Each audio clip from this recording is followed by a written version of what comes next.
ഇതിൽ ആദ്യമായിട്ട് നമ്മൾ സെൻസർ ബോർഡിൽ പണ്ട് ഞാൻ എൻ്റെ കല്യാണിസം എൻ്റെ ആദ്യ സിനിമയും ഒക്കെ ദം എന്ന് പറഞ്ഞ രണ്ടാമത്തെ സിനിമയൊക്കെ ചെയ്യുന്ന സമയത്ത് ഞാൻ കണ്ടിട്ടുള്ള സെൻസർ ബോർഡ് അംഗങ്ങളിൽ പലരും സിനിമയുമായി റിലേറ്റ് ചെയ്തിട്ടുള്ള സിനിമ സംബന്ധമായ ആൾക്കാരാണ് ഇരിക്കുന്നത് കണ്ടിട്ടുള്ളത്. ഇപ്പോൾ പലപ്പോഴും നമുക്ക് അത്രയും സുപരിചിതമല്ലാത്ത ഫേസുകളാണ് നമ്മൾ കാണുന്നത്. പലപ്പോഴും രാഷ്ട്രീയ കോണുകളിൽ നിന്നും ഒക്കെ ഈ കമ്മിറ്റിയിലേക്ക് ആൾക്കാർ എത്തപ്പെടുന്നു. അവർ സിനിമ വിലയിരുത്താൻ അല്ലെങ്കിൽ സിനിമയുടെ പ്രതിനിധികളായിട്ട് അല്ലാത്തവരും ഈ സെൻട്രൽ ബോർഡ് ഓഫ് ഫിലിം സർട്ടിഫിക്കേഷനിലുണ്ട് എന്നുള്ളതാണ്, ആ പാനലിലുണ്ട് എന്നുള്ളതാണ് ഞാൻ മനസ്സിലാക്കുന്നത്.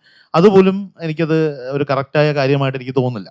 സെൻസർ നിയമങ്ങളിൽ പെട്ട് നമ്മുടെ സിനിമ കുറച്ചൊന്ന് ട്രബിളിലാവുകയും ചെയ്തു. ഞങ്ങളുടെ സിനിമയ്ക്ക് ഇപ്പോൾ സർട്ടിഫിക്കേഷനാണ് സിനിമയുടെ സർട്ടിഫിക്കേഷൻ. ഒരു കുടുംബചിത്രമായി ഞങ്ങൾ എടുത്ത സിനിമയാണ്. അപ്പോൾ അതിൻ്റെ കുറച്ച് ഫ്ലാഷ് ബാക്ക് രംഗങ്ങളിലും ഒക്കെ വരുന്ന ചില വയലൻസ് കണ്ടന്റുകളുടെ ബേസിലാണ് ഞങ്ങൾക്ക് സിനിമയ്ക്ക് സർട്ടിഫിക്കേഷൻ ലഭിച്ചിട്ടുള്ളതിനേക്കാൾ ഉപരി ആ സിനിമയിൽ ഒരു പോലീസ് ഓഫീസർ ഉപയോഗിക്കുന്ന ഫൗൾ ലാംഗ്വേജ് ഉണ്ട്, ചില വയലൻസ് രംഗങ്ങളുണ്ട് എന്ന് മനസ്സിലാക്കി അത് ഏത് ഓഡിയൻസിനെയാണ് കൊടുക്കേണ്ടതെന്ന് വ്യക്തമായി കാഴ്ചപ്പെടും. അപ്പോഴും ഞാൻ പറയുന്നത് അതൊരു കുടുംബചിത്രമാണ്, അതിൻ്റെ ഒരു സ്ട്രക്ചറൽ ബാക്ക്ഗ്രൗണ്ട് എല്ലാം.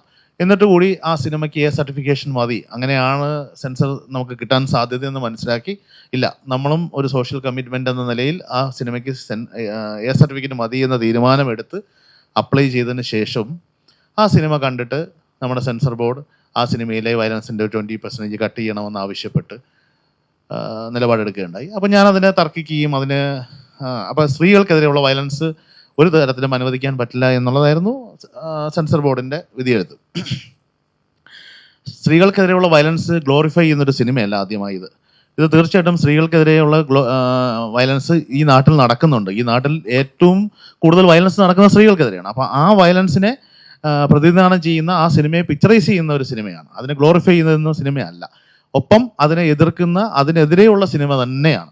അങ്ങനെയുള്ള സിനിമയ്ക്ക് ഇത്രയും പോർഷൻ കട്ട് ചെയ്ത് കളയണമെന്ന നിലപാടിലേക്ക് എത്തുമ്പോൾ ഒരു വിട്ടുവീഴ്ചയും തയ്യാറാവാതെ അത് ഒരുപാട് ചർച്ചകൾ നടത്തിയെങ്കിലും വിട്ടുവീഴ്ചയ്ക്ക് തയ്യാറായില്ല എന്നുള്ളതാണ് സെൻസർ ബോർഡിൻ്റെ സർട്ടിഫിക്കേഷന് നമ്മൾ അറിഞ്ഞുകൊണ്ട് വിധേയരാകാൻ തയ്യാറായ ഒരു സിനിമയ്ക്ക് അത്തരം കട്ടുകൾ നിയമപരമായിട്ട് സർട്ടിഫിക്കേഷൻ എന്നാൽ നിങ്ങൾക്ക് തോന്നുന്നത് എന്തും ചെയ്യാമെന്നല്ല എന്നൊക്കെയുള്ള നിലപാടുകളും, അതിനേക്കാൾ ഉപരി എനിക്ക് ക്രൂരമായി തോന്നിയത് അതിലെ ഒരു പ്രധാന അംഗം എന്നോട് പറഞ്ഞത്, സിനിമ നിങ്ങൾ അങ്ങനെയാണെങ്കിൽ നിങ്ങളുടെ വില്ലനെ നിങ്ങൾ ഇങ്ങനെ ചിത്രീകരിക്കണമായിരുന്നു, വില്ലൻ്റെ മരണം നിങ്ങൾ ഈ രീതിയിൽ പോർട്രേറ്റ് ചെയ്യണമായിരുന്നു എന്ന് നിർദ്ദേശം വെച്ചതാണ്. ഒരു സാങ്കേതിക വിദഗ്ധനോട്, ഒരു ടെക്നീഷ്യനോട്, ഒരു സംവിധായകനോട്, ഒരു ക്രിയേറ്റീവ് പേഴ്സണോട് ഇത്തരമൊരു നിലപാട് പറയേണ്ടവരല്ല സെൻസർ ബോർഡിൽ ഇരിക്കുന്നവരെന്ന് എനിക്ക് വ്യക്തമായ ധാരണയുണ്ട്. പക്ഷേ ഒരു ചെറിയ ബഡ്ജറ്റിലെടുത്ത സിനിമ എന്ന നിലയിൽ എനിക്ക് ആ സിനിമ അന്ന് ആ കടമ്പകൾ കടന്ന് എനിക്ക് മുന്നോട്ട് കൊണ്ടുപോകേണ്ടതുണ്ടായിരുന്നു. അന്ന് റിലീസ് ഫിക്സ് ചെയ്തതിന് ശേഷമാണ് ഞാൻ ഈ മൂവ്മെൻറ്റിലേക്ക് പോകുന്നത്. ഒരു സിനിമ മിക്സിങ്ങും ബാക്കി എല്ലാ കർമ്മങ്ങളും കഴിഞ്ഞതിന് ശേഷമാണല്ലോ നമ്മളിതിന് സർട്ടിഫിക്കേഷന് വേണ്ടി പോകുന്നത്. അപ്പോൾ പിന്നീട് ഈ സിനിമയ്ക്ക് വേണ്ടി വന്ന കട്ടുകൾ അല്ലെങ്കിൽ ഇത് നിർദ്ദേശിച്ച കട്ടുകളും മറ്റു കാര്യങ്ങളും ചെയ്യേണ്ടി വന്നപ്പോൾ ഞങ്ങൾക്കുണ്ടായ സമയനഷ്ടം, ഞങ്ങൾക്കുണ്ടായ സാമ്പത്തിക നഷ്ടം ഒക്കെ ഒരു ചെറിയ സിനിമയെ സംബന്ധിച്ചിടത്തോളം വലിയ കാര്യമാണ്. ഇവിടെ കില്ലും മാർക്കോയും അടക്കം ഇന്ന് മലയാള സിനിമയും ഇന്ത്യൻ സിനിമയും ഒരുപാട് വയലൻസ് സിനിമകൾ കൊണ്ടാടുന്നുണ്ട്. ഇവർക്കൊക്കെ സെൻസർ നടപടികൾ ഭംഗിയെ നടപ്പിലാക്കപ്പെടുന്നു. അവർക്ക് കട്ടുകൾ വിധിക്കുന്നില്ല എന്നല്ല, പക്ഷേ അതിലൊക്കെ കണ്ടിട്ടുള്ള വയലൻസുമായിട്ട് തരണം ചെയ്യുമ്പോൾ, കമ്പയർ ചെയ്യുമ്പോൾ ഈ സിനിമയുടെ വയലൻസ് എന്ന് പറയുന്നത് വളരെ സിമ്പിളായ ഒരു വയലൻസാണ്, വളരെ വളരെ ചെറിയ തോതിലുള്ള ഒരു വയലൻസാണ്. അതും ഏത് കോണ്ടെക്സ്റ്റിൽ വരുന്നു എന്നുള്ളതും കൂടി കണക്കിലെടുത്താൽ തീർച്ചയായിട്ടും ഈ സിനിമ ഒരു ചെറിയ സിനിമയായതുകൊണ്ടും ബഡ്ജറ്റ് വൈസ് അല്ലെങ്കിൽ ഒരു വലിയ ബാനർ സംഘടിപ്പിച്ച സിനിമ അല്ലാത്തത് കൊണ്ടുണ്ടായ ഒരു നിലപാടായി മാത്രമാണ് ഞാൻ അതിനെ കാണുന്നത്. അത്തരം കാര്യങ്ങളോടുള്ള ഒരു പ്രതിഷേധ സൂചകമായിട്ടും കൂടിയാണ് ഈ വേദി ഞാൻ ഉൾപ്പെടുത്തുന്നത്. അതുകൊണ്ട് എൻ്റെ സിനിമയുടെ റിലീസ് എനിക്കൊരു 2-2.5 മാസക്കാലം നീണ്ടുപോവുകയും എന്നെപ്പോലൊരു പുതിയ നിർമ്മാതാവ്, ഞാൻ ഈ സിനിമ സംവിധായകനാണ്, ഞാൻ 5ാമത്തെ സിനിമയാണിത്, പക്ഷേ ഈ സിനിമ ഞാൻ സ്വന്തമായിട്ടാണ് നിർമ്മിച്ചിരിക്കുന്നത്. അത് ഒരുപാട് പ്രതിസന്ധികൾ ഒരു സിനിമ നിർമ്മിക്കുന്നതിൽ വന്നപ്പോൾ ഞാൻ സ്വയം എടുത്ത തീരുമാനമാണ്. ആ തീരുമാനം മുന്നോട്ട് പോകുന്നതിന് ഒരുപാട് പ്രതിസന്ധികൾ ഈ 2.5 മാസക്കാലത്തെ കാത്തിരിപ്പ് നീണ്ടതിലൂടെയും മറ്റ് ടെക്നിക്കൽ കറക്ഷനിലൂടെയും എനിക്ക് നേരിടേണ്ടി വന്നു എന്നുള്ളതാണ്. ഇതുകൂടി അറിയിക്കുന്നു. എന്തായാലും എല്ലാ കടമ്പകളും കഴിഞ്ഞ് സിനിമ 28-ാം തീയതി റിലീസ് ചെയ്യുകയാണ്. ഈ സർട്ടിഫിക്കറ്റ്, ഞാൻ ഇതിനൊരു ടാഗ് ലൈൻ കൊടുക്കുന്ന ഒരു സർട്ടിഫിക്കറ്റ് കുടുംബചിത്രം എന്നാണ്. അങ്ങനെ തന്നെ ഞാനിത് മുന്നോട്ട് വയ്ക്കും. പ്രേക്ഷകൻ തീരുമാനിക്കട്ടെ ഇതിൽ എന്താണ് ഇത്ര വലിയ നിങ്ങൾ ഈ കണ്ട മറ്റ് സിനിമകളുമായി കമ്പയർ ചെയ്യുമ്പോൾ ഇതിന് സർട്ടിഫിക്കേഷൻ കട്ടുകൾ വിധിക്കാൻ മാത്രമുള്ള എന്ത് പ്രശ്നമാണ് ഈ സിനിമയ്ക്ക് ഉണ്ടായിരുന്നതെന്ന് വിലയിരുത്തപ്പെടണമെന്ന് ഞാൻ ആഗ്രഹിക്കുന്നു. പേഴ്സണലി എൻ്റെ ക്രിയേഷനെ അത് ബാധിച്ചിട്ടുണ്ട്. എനിക്ക് എൻ്റെ വ്യൂ പോയിന്റിൽ അത് നാളെ പ്രേക്ഷകൻ അത് കണ്ടിട്ടില്ലാത്ത പ്രേക്ഷകന് ചിലപ്പോൾ അത് കാണാത്ത വിധമാക്കാൻ നമ്മൾ മാക്സിമം ശ്രമിച്ചിട്ടുണ്ട്. പിന്നീട് നമ്മൾ അതിനെ ഒരു വൈതരണി വന്നാൽ അതിനെ കറക്റ്റ് ചെയ്യാനുള്ള ശ്രമങ്ങളാണല്ലോ എഡിറ്റിംഗ് പോയിന്റിൽ നമ്മൾ നടത്തിയിട്ടുള്ളത്. പക്ഷേ എന്തായാലും എന്നെ സംബന്ധിച്ചിടത്തോളം എൻ്റെ സിനിമയുടെ ആദ്യത്തെ വെർഷനിൽ നിന്ന് ആ അടർന്നു പോയ ഭാഗങ്ങൾ എനിക്ക് വേദന ഉണ്ടാക്കുന്നതാണ്. അത് എൻ്റെ സിനിമയുടെ കുറവുകൾ ഉണ്ടാക്കുമെന്നും അത് ഞാൻ അവരെ കൺവിൻസ് ചെയ്യാൻ നോക്കുകയും ചെയ്തു. എനിക്ക് ആ സിനിമയിൽ അങ്ങനെ ചെയ്താലാണ് എനിക്കത് കൃത്യമായി എനിക്കത് അപ്പോൾ അവരത് അല്ല അങ്ങനെ ഇല്ല, നിങ്ങൾക്ക് അങ്ങനെ ഇല്ല, അങ്ങനെ കുഴപ്പം വരില്ല എന്ന് അവർ നിശ്ചയിക്കുന്നു.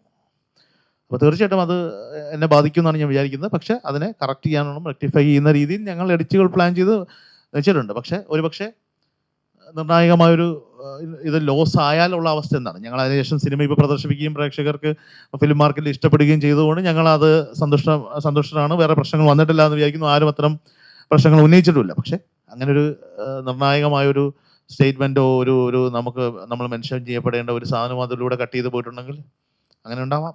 ഞാനൊരു സ്പെസിഫൈഡ് സിനിമ അന്ന് മാർക്കോ റിലീസായിട്ടില്ല. പിന്നെ ഞാൻ സ്പെസിഫൈഡ് സിനിമ എടുത്ത് വെച്ച് വിശകലനം ചെയ്യാൻ തന്നില്ല. ഞാൻ സംസാരിച്ചത് ഇതിനേക്കാൾ അന്ന് കില്ലൊക്കെ റിലീസായിട്ടുണ്ട്. കില്ല് ഞാൻ മെൻഷൻ ചെയ്തു എന്നാണ് ഓർമ്മ. മറ്റൊരു മലയാള സിനിമ അല്ലാത്തത് കൊണ്ട് ഞാൻ മെൻഷൻ ചെയ്തു. ഒരു മലയാള സിനിമയെ മെൻഷൻ ചെയ്ത് ഞാൻ സംസാരിക്കാനിട വന്നില്ല. പക്ഷേ ഞാൻ ഈ വിഷയമൊക്കെ സംസാരിച്ചു. അതിലുപരി നമ്മുടെ ഒരു ചെറിയ സിനിമയോട് കാണിക്കുന്ന നീതികേടായിട്ട് തന്നെ ഞാൻ പ്രസന്റ് ചെയ്തു. പക്ഷെ ഒരു തരത്തിലും അദ്ദേഹം വിട്ടുവീഴ്ചയ്ക്ക് തയ്യാറായില്ല. ഞാൻ പറഞ്ഞില്ലേ, ഈ മറുചോദ്യം ഉണ്ടായി എന്ന് പറയുന്നതാണ് എന്നെ ഏറ്റവും എനിക്ക് വിഷമം ഉണ്ടാക്കുന്ന ഘടകം. അതായത് അദ്ദേഹം ഒരു നിർദ്ദേശം പറയുകയുണ്ടായി അവിടെ ഇരുന്ന ഒരാൾ. അത് ഈ പറഞ്ഞത് ചിലപ്പോൾ അദ്ദേഹത്തിൻ്റെ ഒരു ഫ്ലോയിൽ എന്നോട് സംസാരിച്ച വഴിക്ക് വന്നതായിരിക്കാം. പക്ഷെ അങ്ങനെ നിർദ്ദേശം പറയാൻ അങ്ങനെ ഇരിക്കുന്ന ഒരാൾ അധികാരപ്പെട്ടിട്ടില്ല. ഞാൻ പറയുന്നത് ഒരു ക്രിയേഷന് നിങ്ങൾ ഇങ്ങനെ ചെയ്യണമായിരുന്നു, അങ്ങനെ ആയിരുന്നെങ്കിൽ. അതിന് അദ്ദേഹം ഉപയോഗിച്ച പദപ്രയോഗം എൻ്റെ സിനിമയുടെ കണ്ടന്റിലേക്ക് കടന്നു കയറുമെന്നുള്ളതുകൊണ്ട് മാത്രം ഞാൻ ആ ലൈൻ ഇപ്പോൾ പറയുന്നില്ല. പക്ഷെ അതും ഒരു അല്പം വൾഗർ ലാംഗ്വേജിൽ തന്നെയാണ് അദ്ദേഹം എന്നോട് പ്രതികരിച്ചത്. അങ്ങനെ ചെയ്യണമായിരുന്നു എന്ന് പറഞ്ഞത്. അത് വയലൻസ് ആണ്. വയലൻസിൽ അത് സ്ത്രീകൾക്കെതിരെയുള്ള വയലൻസ് ഒരു തരത്തിലും അനുവദനീയമല്ല. അതിന് ഒരു സർട്ടിഫിക്കേഷൻ എന്ന് പറയുന്ന, അങ്ങനെയാണെങ്കിൽ സ്ത്രീകൾക്കുള്ള വയലൻസ് തന്നെയല്ലേ നമ്മൾ ഈ പറഞ്ഞ പല സിനിമകളും കണ്ടത്. ഞാൻ ഇപ്പോഴും പിന്നെ പേരുകൾ പറയുന്നില്ല. പക്ഷെ നമ്മൾ കണ്ടതെല്ലാം അത് തന്നെയല്ലേ. ഇവിടെ സിനിമ അത് ഗ്ലോറിഫൈ ചെയ്യുന്നില്ല. നിങ്ങൾക്ക് ആ കണ്ടന്റിൽ അതിനെതിരെ പ്രതികരിക്കുന്ന ഒരു സിനിമയാണ്.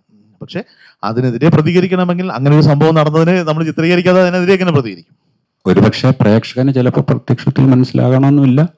പക്ഷെ അതുണ്ടായിരുന്നെങ്കിൽ അത് വേറൊരു ലെവലിലായിരിക്കും. അതാണ് അതിന്റെ കാര്യം. ഞങ്ങളൊരു ടെക്നിക്കൽ പ്രിവ്യൂ നടത്തുകയും പിന്നീട് പ്രേക്ഷകർക്ക് മുന്നിൽ ഒരു പ്രിവ്യൂ നടത്തുകയും ചെയ്തതിന്റെ റീസൺ ഒരു പക്ഷേ ഇതായിരിക്കാം.